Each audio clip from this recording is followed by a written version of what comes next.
Pemirsa, seorang karyawan sebuah koperasi simpan pinjam di Kabupaten Nganjuk, Jawa Timur viral usai dikurung di kamar sempit berjeruji besi selama 5 hari. Dari sidak di TKP, karyawan ini dikurung oleh majikan karena diduga memiliki hutang sebesar 20 juta rupiah pada perusahaan. Karyawan yang dikurung di kamar sempit ini, pemirsa, berinisial KNT, warga asal Pematang, Siantar, Sumatera Utara. Dalam video ini, KNT nampak tidur beralaskan tikar dan tidak memakai baju.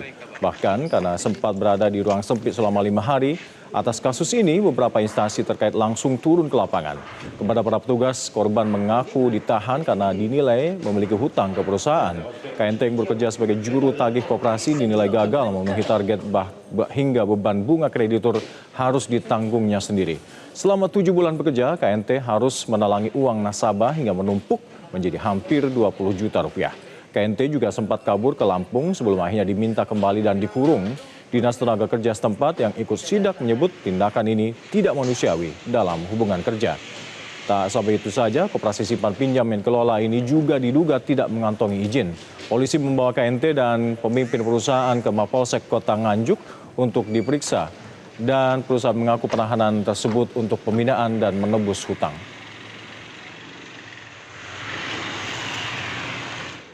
Sebetulnya bukan penjara itu, Pak. 5 hari kan? Bukan penjara karena memang nggak ada kamarnya kita, Pak.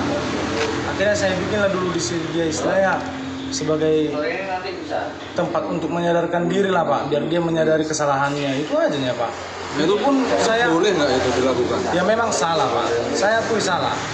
Itu pun saya ya istilahnya bukan saya buat seperti binatang, Pak. Saya manusiakan, saya kasih makan. Malah saya di situ duduk terus, Pak, namanya dia. Hutangnya berapa nih, Pak? Uangnya yang dibawa nggak Iya, kau aja yang bicara berapa rupiah kau makan? Enggak, yang didata yang di perusahaan sampean itu berapa? 20, Pak. 20 juta. Uang apa itu, Pak? Uang yang dimakan dari lapangan, Pak. Nasabah. Iya. Berarti itu nasabah nggak bisa bayar gitu ya?